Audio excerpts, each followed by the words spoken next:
So you know who I'm having a problem with shooting threes? It's Anthony Edwards. This man is taking like 12 threes a game. Bro, you are unstoppable force going to the paint. One of the strongest players in the NBA, driving, quick first step, dunking on everybody, athleticism out this world. But you shoot a lot of threes. And that's why they losing. Yo, what it is, what it ain't, YouTube. This your boy MJ Talented, aka MJT, coming at you with another banger reaction video, man. Let's get it, let's go. Yes, sir, man. You know, I ain't been reacting in about a week, man. I took a little break, trying to get my life together outside of here, But I'm back to the grind, back to the videos, man. Here we go. We finna react to Jimmy Hot Roller. Shout out to Jimmy Hot Roller, man. They're breaking the NBA again. And like it's about Steph Curry. And yeah, man, what y'all think about the NBA season so far, bro? You have injuries, you have teams that you thought was gonna be one of the top teams in the NBA. They end up being the worst team in the NBA. Bucks. And 76 has been hurt. That's my team. They also in bad shape right now. The Warriors, the way they playing, bro, they beating all the best teams in the league. They got the ass whooped by the Cavs. They beat OKC, they beat the Celtics. They beat a lot of good teams so far. And Steph Curry is the main offense. But I heard Draymond Green balling again. He averaging his 10, 10, and 7 again, finally. You have, man, what a godsend Buddy Hield was to the Warriors, bro. When Klay Thompson left, Buddy Hield said, I got it. I'm the next Splash Bros. And that man been balling, bro. They've been balling. I'm not gonna fake it to you, man. But yeah, man, let's get into this video, man. Hope you like, comment, and subscribe. Turn on post notifications to be alerted when I post a new video, man. And let's get into the video. Yes, sir. Over the last decade, three-pointers have taken over the NBA. The shot transformed from a gimmick so underutilized that the league had to move the three-point line closer to the hoop just to incentivize teams to take more, to a shot that now determines the outcome of many games. But after an entire era of seemingly exponential growth, recently the barrage of three-pointers appeared to stabilize. In fact, the league had become so saturated with threes that the scales had flipped and two-pointers became slightly more valuable than three-pointers. Just like anything else, something that was good and effective, but only up to... One more thing. Do y'all like the way the NBA is played right now? It's all about three-pointers now instead of just playing all around basketball. I'm a sniper, so I'm just a shooter. Klay Thompson-esque type shooter, as I might say so myself.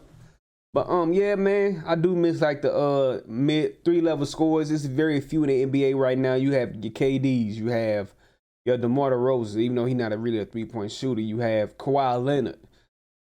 You have a few players in the NBA. They play like the old school game, but everything's pretty much about threes and layups. Threes and layups all day, man.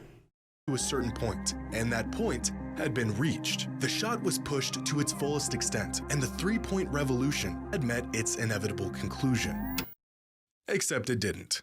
This season, teams across the NBA are shooting more threes than ever before. Some teams with the majority of all of their shots being taken from beyond the arc. A new generation of stars more trigger-happy from three than the players that came before them. And games that feel like one long three-point contest. Is the NBA on a path to being a league featuring exclusively long balls, layups, and nothing else? Well, in 2015, right about the time the league began to shift away from the basket, Steph Curry attempted 8 three-pointers per game, the highest total in the league that season, and just the 5th player in NBA history to attempt at least 8 threes a game. By the next season, 3 other players joined him as ultra-high-volume three-point shooters. But by 2020, the number of players across the league attempting at least 8 threes a game jumped to 15. The three-point revolution. This nigga Steph took about, 12 threes a game in 2019? That's insane. So none of his shots, most of his shots was just threes. But he the best was long in in the effect NBA by history, this so point, I and understand it would remain at this level for the next few Look seasons. at James Harden. Ain't no way you shot 13 threes a season. That season, bro. You average 13 threes a game? Nah, that can't be true. The league seemingly finding its equilibrium on threes and how many are even worth taking. Until this season, where there are 24 players in the NBA who are attempting what was once considered a historic amount of threes just a decade ago. Something is changing in the NBA right now.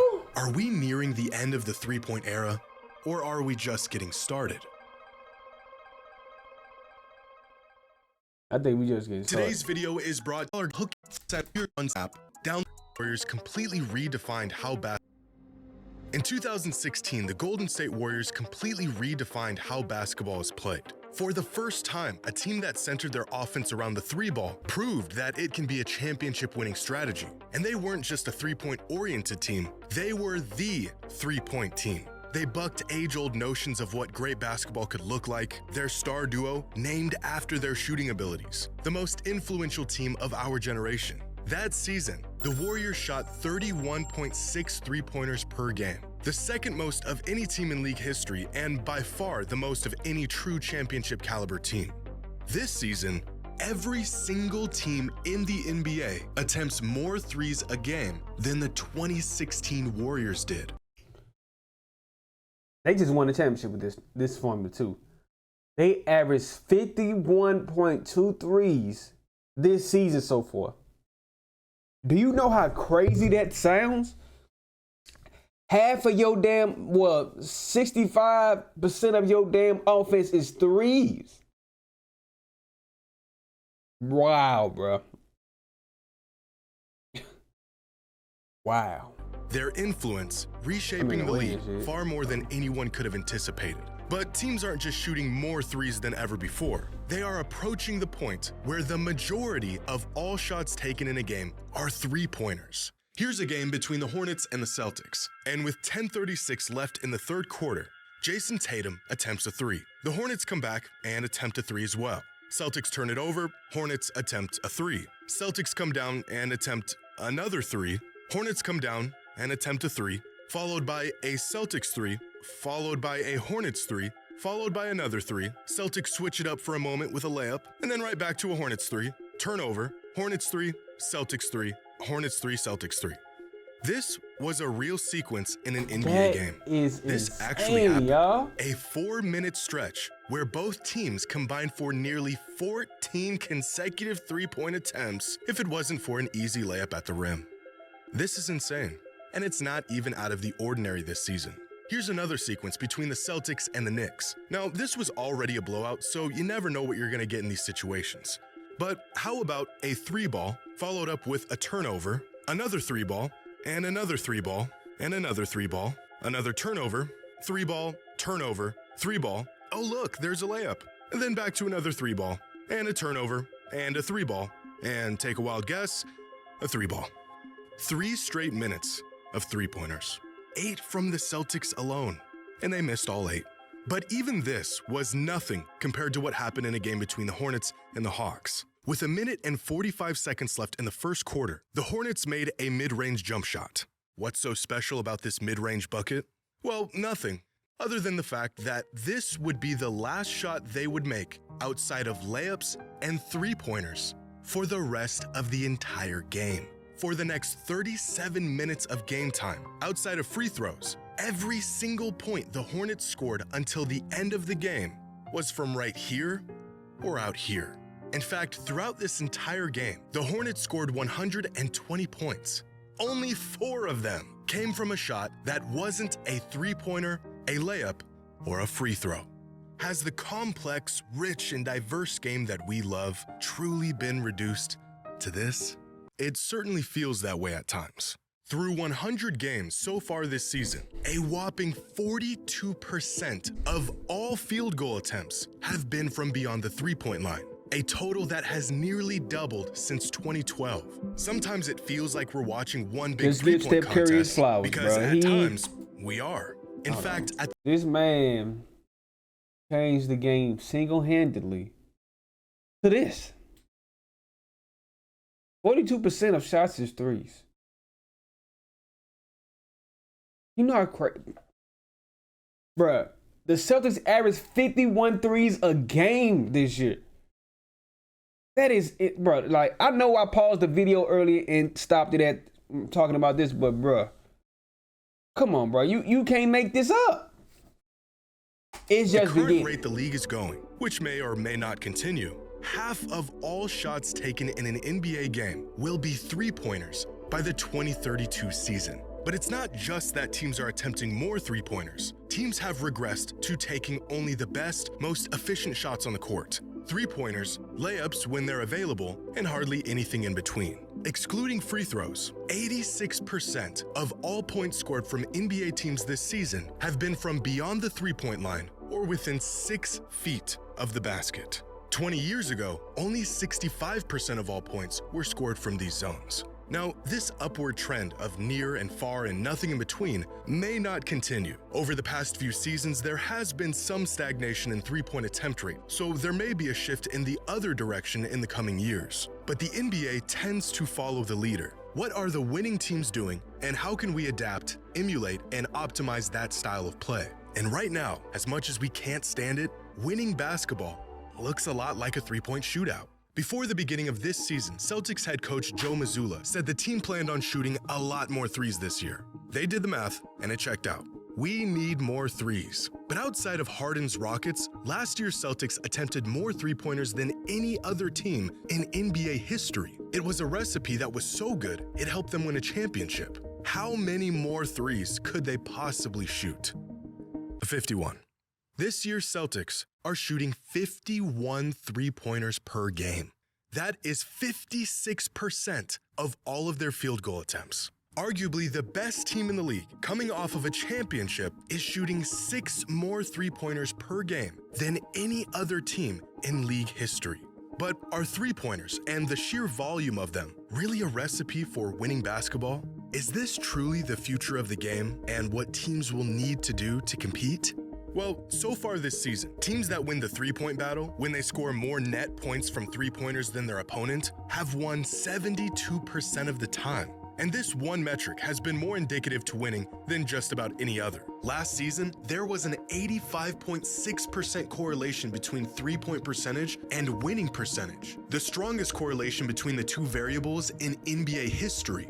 Make more three-pointers, greatly increase your odds of winning the game. But that's pretty obvious. Of course, making more threes will better your odds. We have seen massive underdogs win games by pouring in three-pointers and hitting more than they probably should have. Will teams eventually reach the threshold of three-pointers that are worth taking in a game? Or is the shot so valuable that we will inevitably...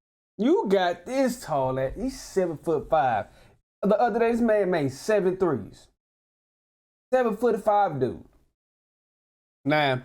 I feel like a lot of people have been putting too much pressure on Wemby these past 2 years. I know he had a hell of a rookie year, even though they was one of the worst defensive teams with him off the floor. Then when he's on the floor, he's one of the top teams when it comes to defense. But this year, he's been very underwhelming. But for the past few games, they've been winning. They're like 500 right now. Chris Paul effect is in full effect, even though he almost 40. Yeah, Wemby, bro, I don't know about his game, though, bro. It's like when you take so many shots instead of using your height to your advantage, it's crazy. Even though you are using your height to your advantage when you just shooting, but if you're not knocking down shots, what else you gonna do? You gotta get into that post. Do what Porzingis do. He barely posts them up. He just get the ball, turn around, shoot the ball over. Easy. But like I said, last two, 3 games, they've been balling. I ain't gonna lie to you. So, it is what it is. Inevitably see a league that finds no value in taking any shot outside of the long ball. There must be a sweet spot between shooting exclusively threes and no threes, where we will eventually see the limit of good, viable three-pointers. Oddly enough, the league may have already met that limit. As previously mentioned, three-pointers used to yield more points per shot than two-pointers for many years. Also, you know who I'm having a problem with shooting threes is Anthony Edwards. This man is taking like 12 threes a game. That is not your game. Even though you're trying to get better at your three-point shot in your shot period, bro, you are unstoppable force going to the paint, bro. Unstoppable. One of the strongest players in the NBA, driving, quick first step, dunking on everybody, athleticism out this world. But you shoot a lot of threes. And that's why they losing. You jacking up threes instead of just playing your game and just be a 3-level scorer. You can improve your three-point shot, but don't go away from the game that got you to this point in your NBA career. Yeah, they starting to piss me off too, though, man. Because they should be way better than they are right now. For real. Minnesota. Teams eventually figured this out and they capitalized on it. But this inadvertently led to two-pointers becoming more valuable. As teams focused their defensive efforts on stopping the three ball, they got spread thin, the rim opened wide up, offenses got rid of long mid-range jumpers, and for the first time in over 3 decades, two-pointers produced just as many points per shot as three-pointers.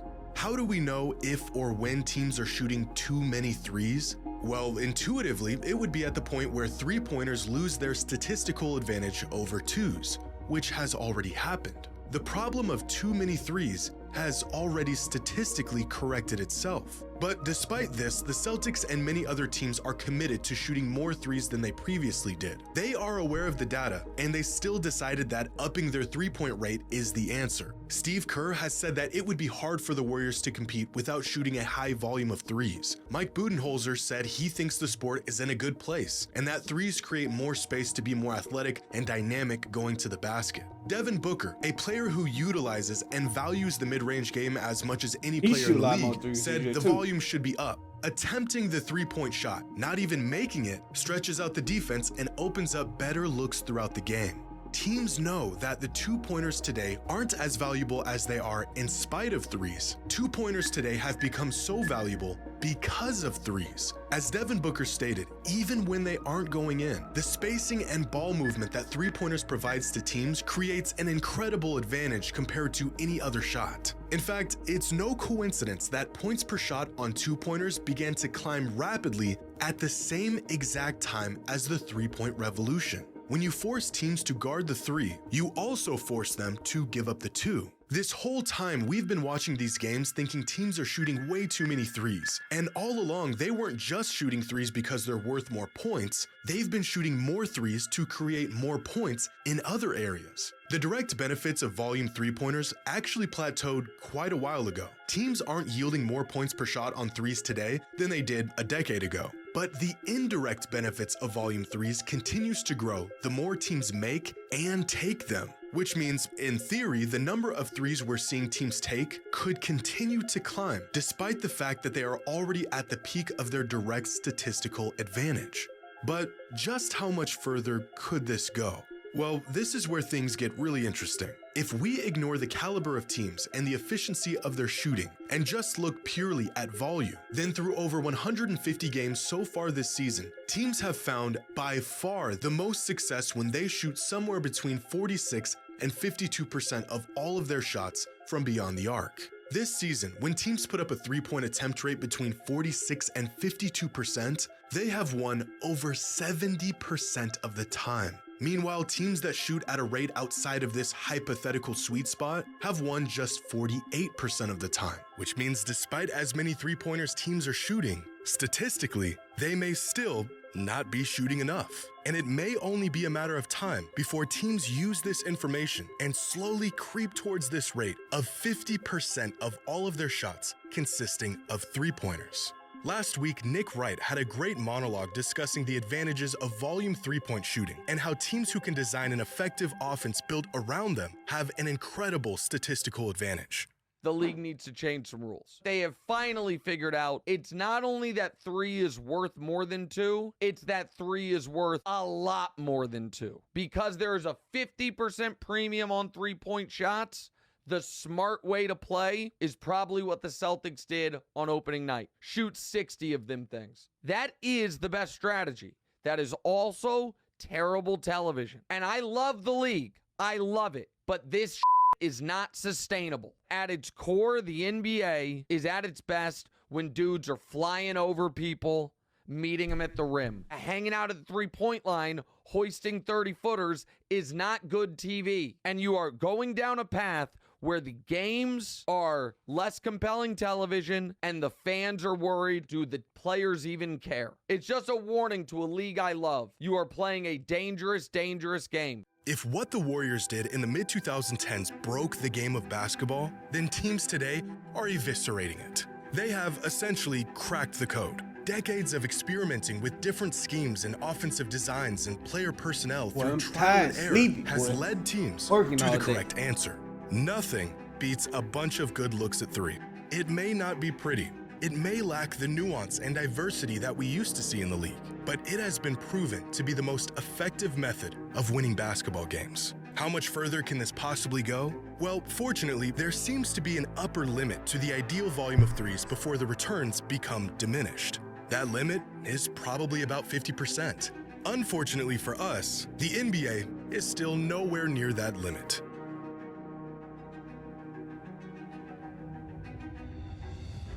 What y'all think, man? Do you think the NBA has changed drastically, or you think it's about where it need to be right now when it comes to threes and twos, man? I don't know. Like I said, I'm a shooter. I'm gonna shoot the three. That's just me though. But anyway, yes sir, this is the end of the video. Hope you like, comment, and subscribe. Comment down below what you want me to add to next. Turn on post notifications. Be alerted when I post a new video. And yes sir, I'm gonna see you next time. Peace.